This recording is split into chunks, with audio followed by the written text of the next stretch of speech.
As a winter hobby, I decided to make an ice sculpture next to my house. It turned into a 30-foot tower of ice in about 2 months. The bottom was 6 feet across and had a base that extended about 30 feet in diameter. The top was estimated at about 1 ton, the middle was about 7 tons, and the base was approximately 15 tons. Here in Milwaukee, that's $12.50 worth of water. That fence in the background separates my property from a city park. I mistakenly built it in the park so that people could get a 360-degree experience. The neighborhood was enjoying watching it grow and change shape day to day.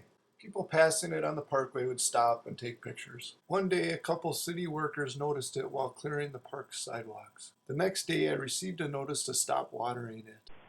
2 weeks later, it made the news.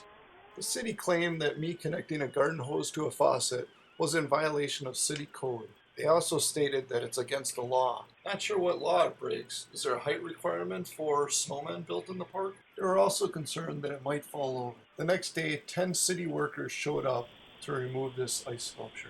Even after cutting it completely across, they had to use a truck to pull the piece off the top.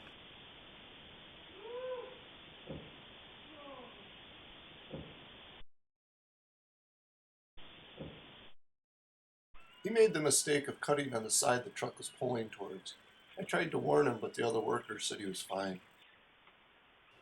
When there was about 10% of the ice left, it falls the thickness of the saw blade.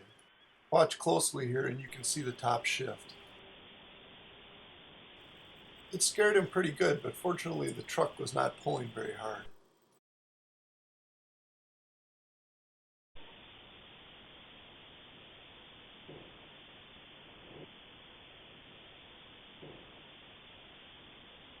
I guess somebody could have climbed on these pieces.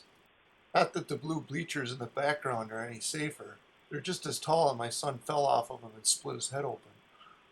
If you would like more information on how this ice sculpture was built or why it never really was going to go anywhere except to safely melt into the ground, please check out my Zort Facebook page. Once again, it does not break until 90% of the ice is cut.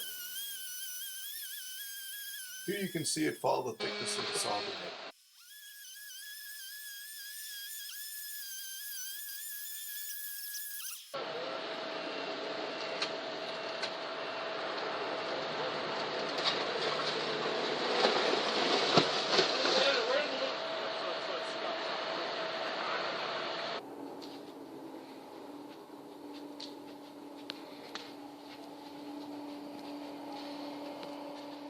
Watch as the piece of ice is crushed by the hydraulic claw.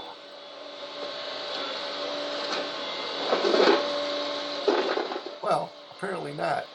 It's a solid piece of ice. Guess it never was going to fall on anybody's head. The city sent me an invoice for almost $900. They never talked to me. I could have cut it down for less than $10 and never stepped in the park.